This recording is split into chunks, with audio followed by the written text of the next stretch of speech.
Hey guys, welcome back to The Witness, and we're getting pretty close. With the town left, and actually looks like to be out for all lasers. Yeah, got this. Wait,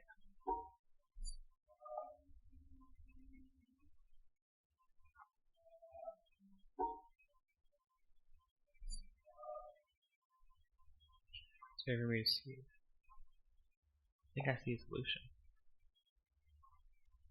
There's no way to crouch. So maybe it's some of the lattice work.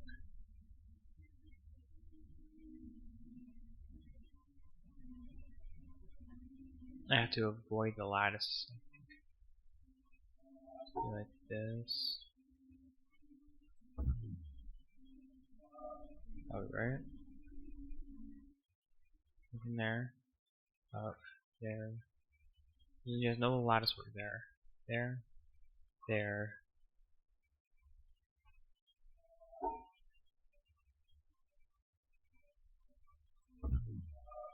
It's on it.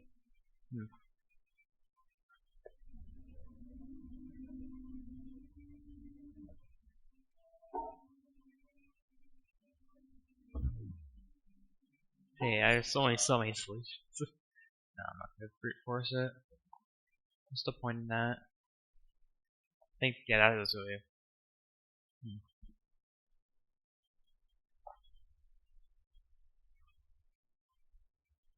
It deletes.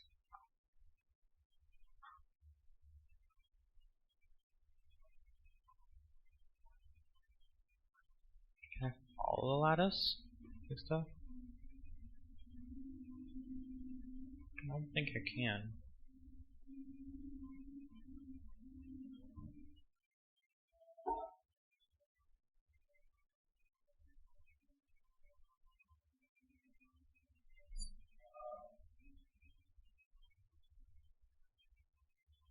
I'm sure it's this.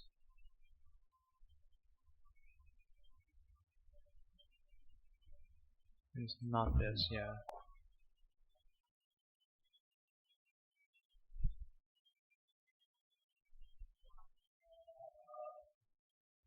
Okay.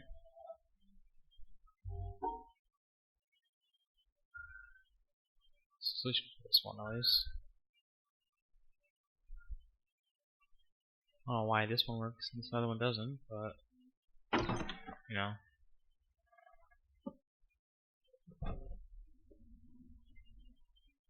Yeah, I think. Oh yeah, this doesn't matter. I don't know where this solution comes from either. So.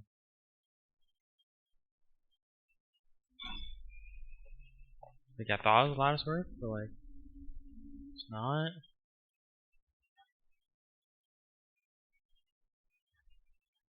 Yeah. Ooh, we can go in the tower.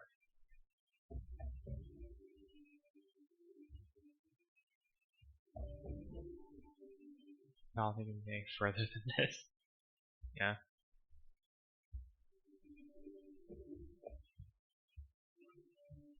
It's going like every which way. Okay. I think I've done this one. Yeah. There's this one.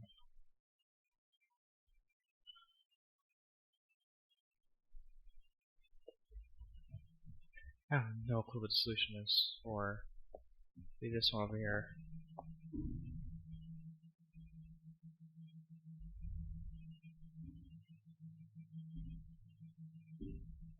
There's no puzzles here.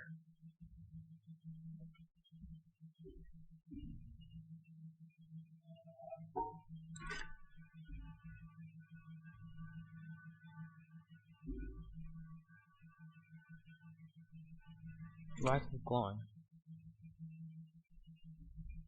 Wait, I don't think this is a puzzle. It just orients where the thing goes. Sun.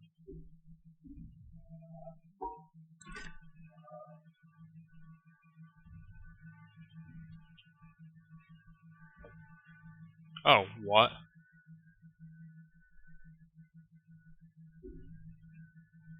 I think it was to reflect the. Oh. Now I understand why lasers is going off the middle of nowhere.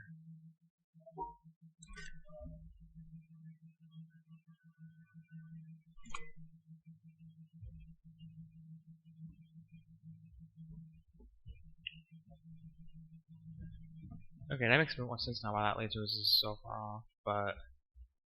Huh? Now I'm ready to solve the other puzzles now. Since that wasn't important, now all lasers are going to that. Because we solve these. Oh wait. I remember that place.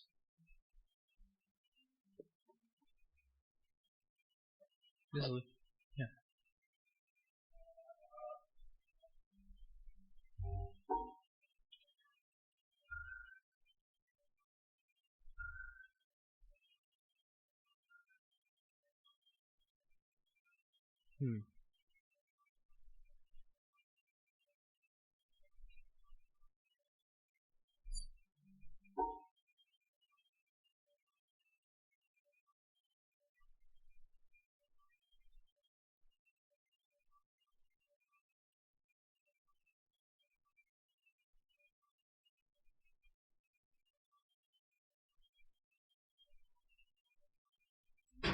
Yeah. Oh. Oh, let's miss it. So I don't know what that means. Sorry, that wasn't the right solution either.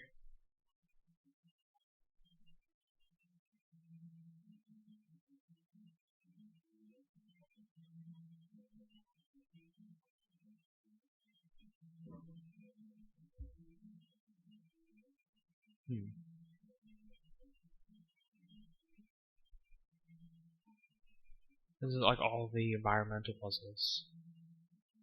So it's like, I'm not avoiding it.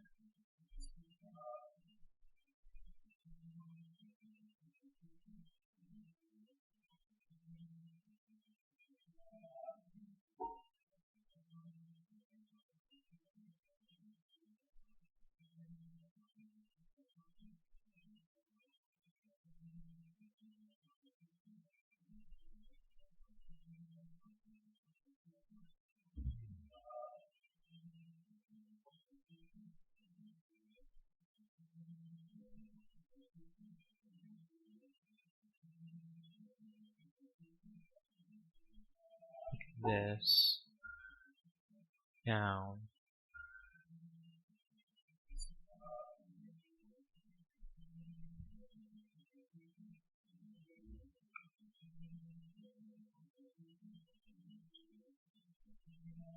Like this down, down.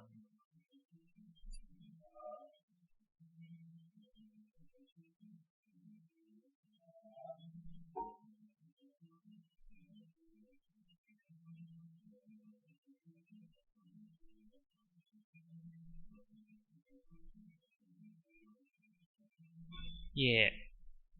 That was a wire, okay. Huh?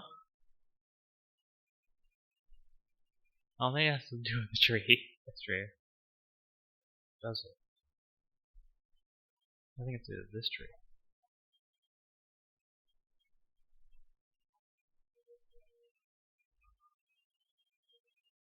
One thing that has a apple is this one. Oh. It's 4 main branches. What I'm looking for has...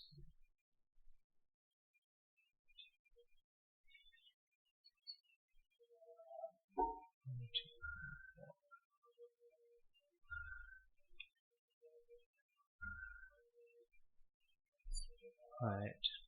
It's one on the bottom. 6.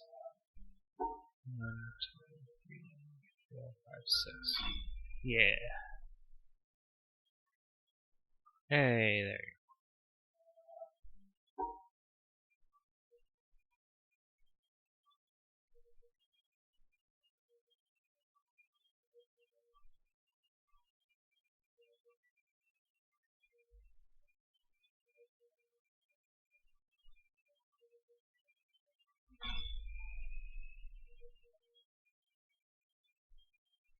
I need one up here now. No.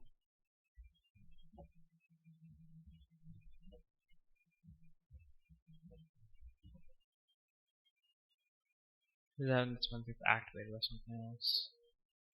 Oh.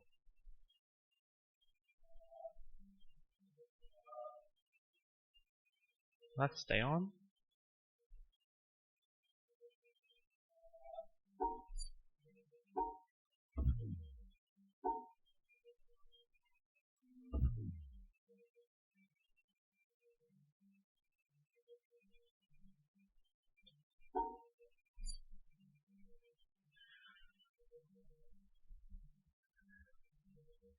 Hmm.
Okay.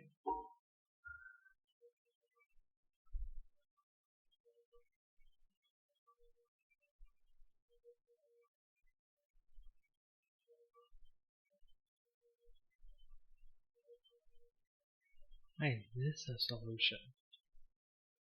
Huh?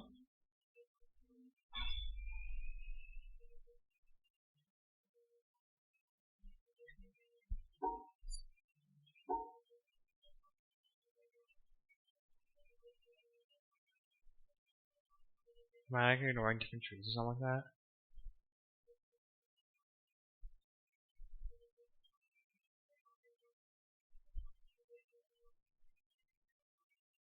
I don't know. Hey, now I got this one. Which I know is gonna be a clear puzzle. Maybe I was wrong.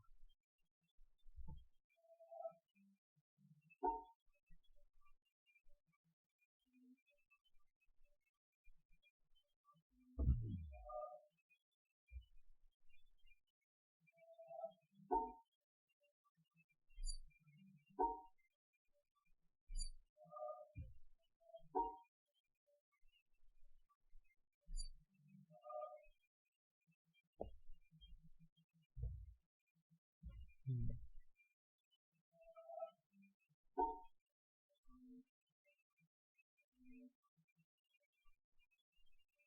Huh?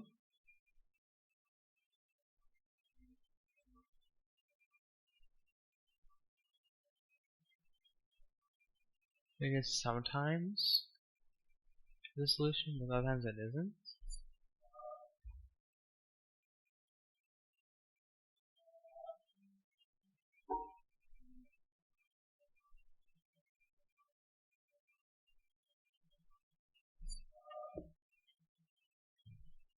I think whatever is missing from this tree here is what I need. So what's missing from this tree?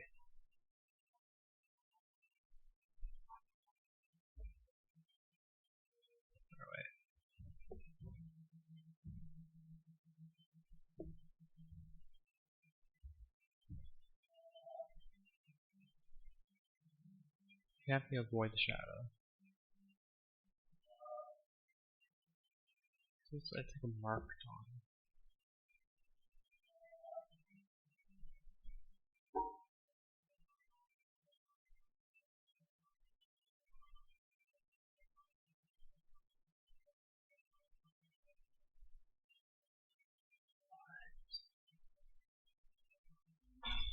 I have no what? No. Is that everything?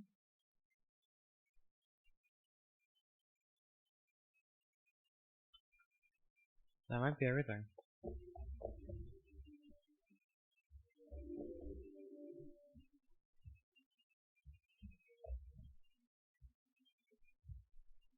Yeah.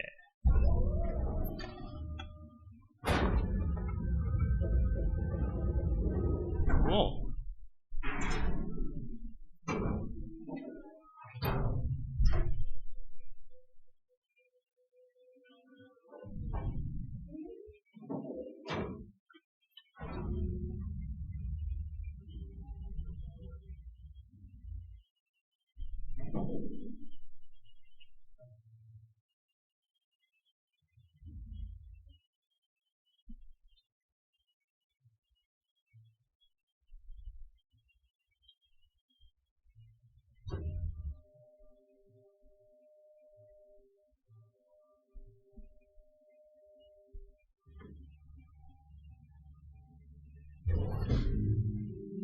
Ooh. That might be everything.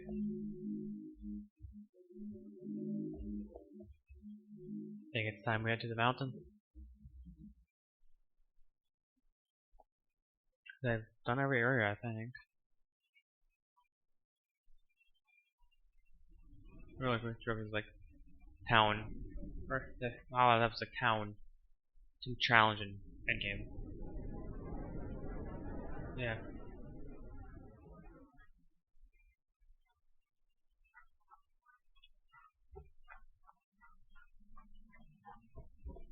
Didn't let me go.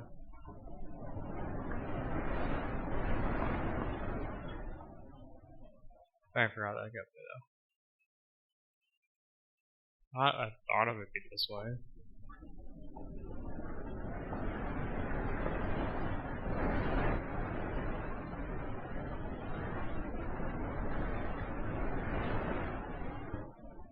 If I go around the mountain enough, I'll eventually see the path to go up the mountain.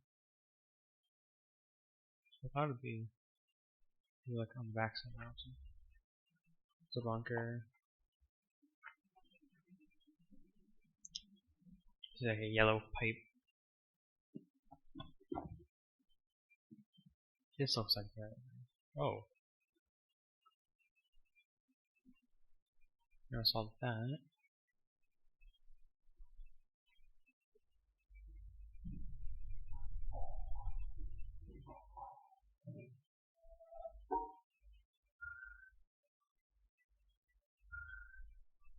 Here's symmetry, but I can't see it. Grant time. That's it. So, rotated.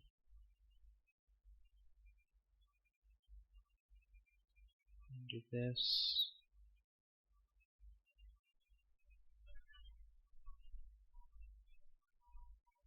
No, wait. This.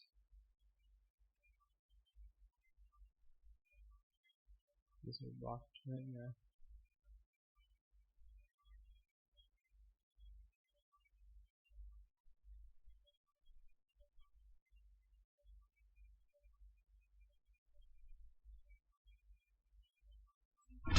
Hey. Is this another door?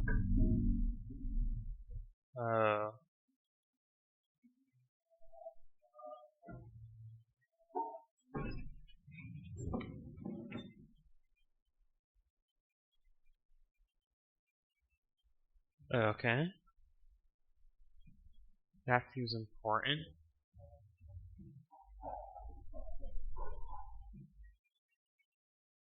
Okay.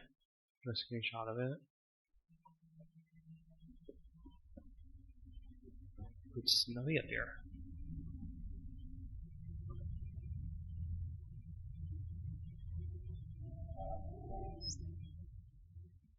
Up there, you go around every hour and a half, time after time after time.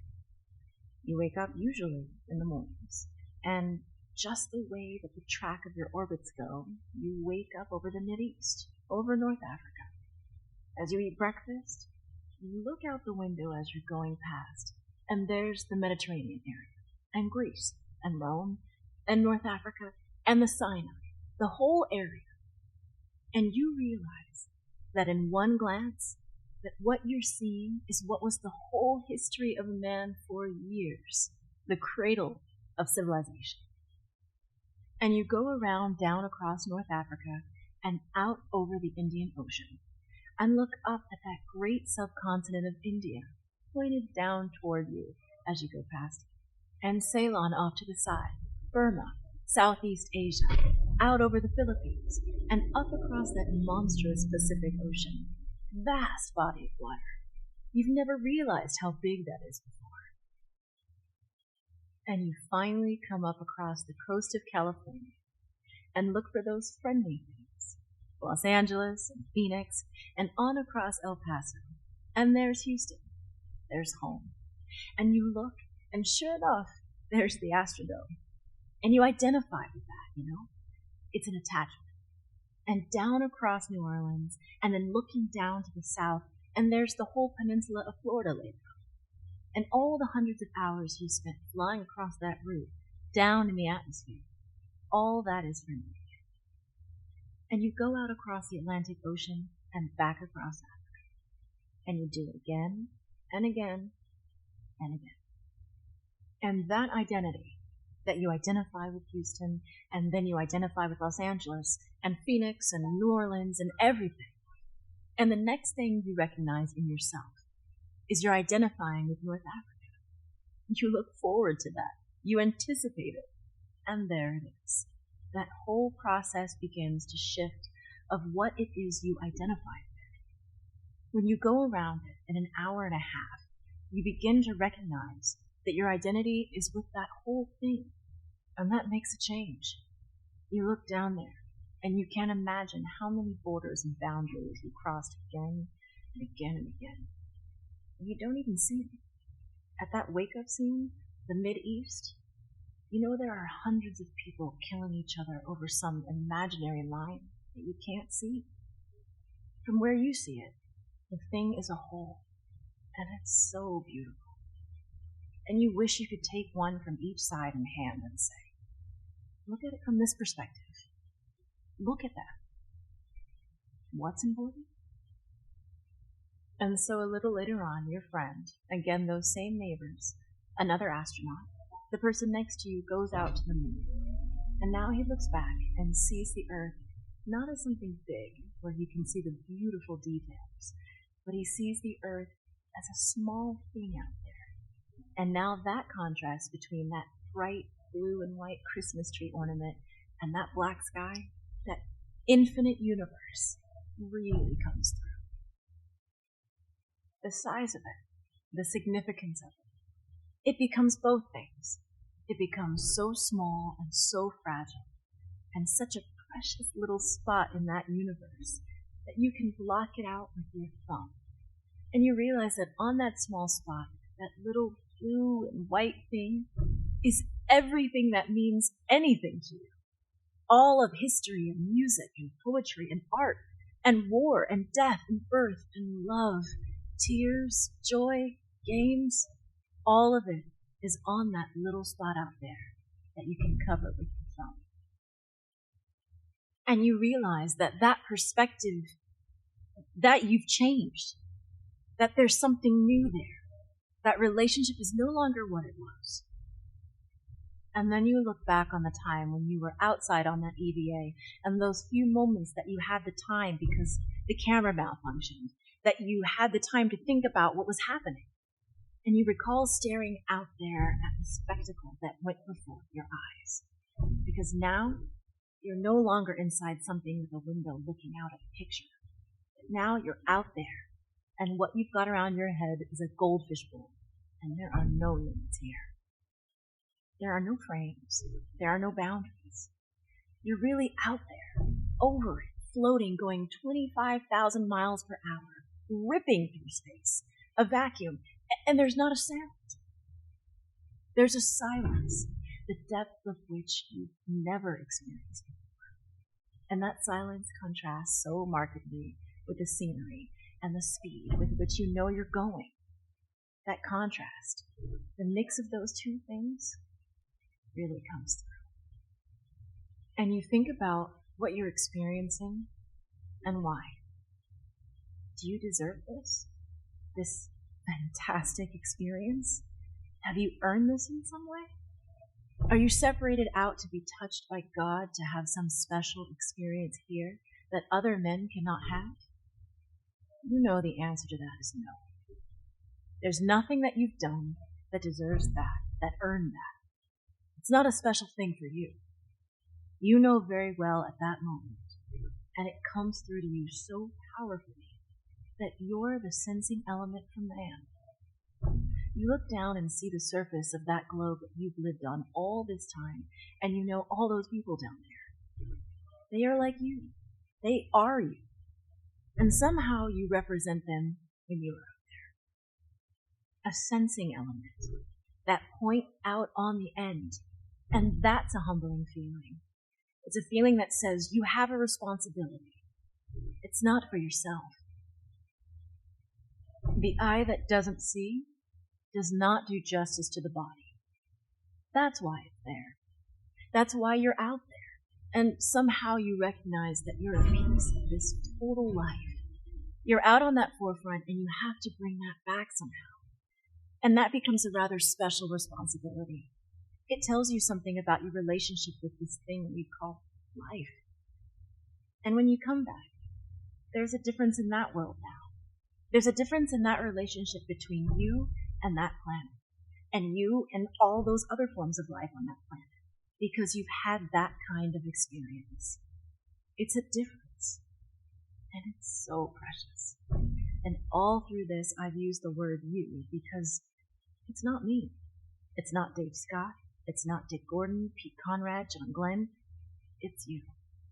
It's us. It's we. It's life. It's had that experience. And it's not just my problem to integrate. It's not my challenge to integrate, my joy to integrate. It's yours. It's everybody's. Russell Schweikart, 1975.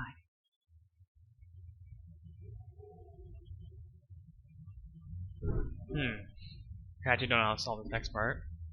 All I have to do, like you enjoyed, subscribe for new and comes next, and goodbye.